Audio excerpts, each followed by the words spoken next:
Deacon Roger, thank you so much for taking the time out of your very busy day to be with us today. I appreciate it. You're welcome.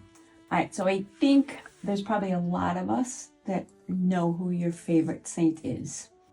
Saint Teresa, the little flower. Yeah. If you could just take a minute to tell us a little something about her, what she's known for, and how were you first introduced to Saint Teresa? Well, she's known for helping everyone. Anyone who asks for her intercession and is sincere about it will be answered by a rose petal or a rose, whether it's a song, whether it's on a shirt, or whether it's the flower itself. I have had people many, many times tell me that St. Teresa heard them. I had one occasion where a boy at a funeral home went and bought a rose. And after I told the story at the wake, I found out that he spent his last $2 on this rose to present it to the wife who was alive. And it gave us such reinforcement, positive thinking. St. Teresa, I've known her since I've been about 17 years old.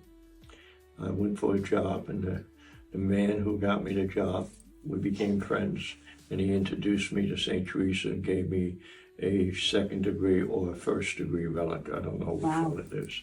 And I have that relic all the way till tonight. I still have it. And so I think the important thing about St. Teresa to realize that you don't have to do the big things. You just do the little things of life. And that's what Jesus wants us to do. And he used Teresa as an example of that. All she did was dust a church or push a nun to a chapel. She did little things, and that's what he wants us to do.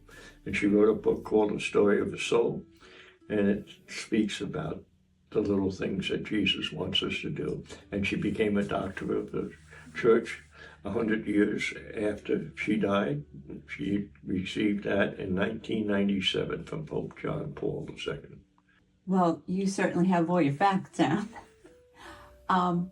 Tell us, though, what's your relationship with her and what has been the impact that St. Teresa has had on your life? I think St. Teresa, sometimes I feel she's not there, but I know she's there because I see it in other people. When I'm talking or a person comes up to me and says, "What was the name of that book again?" And I know it's St. Teresa at work. And she constantly does that, whether it's at baptism, whether when I worked at jail, she was always there. Thank you. Thank you, Deacon Roger. You're welcome. Thank you. And I think a lot of people are going to like learning about St. Teresa. She's very approachable, and it's more attainable for a lot of people, Yeah. a little way. A little way, yeah. Thank you. You're welcome.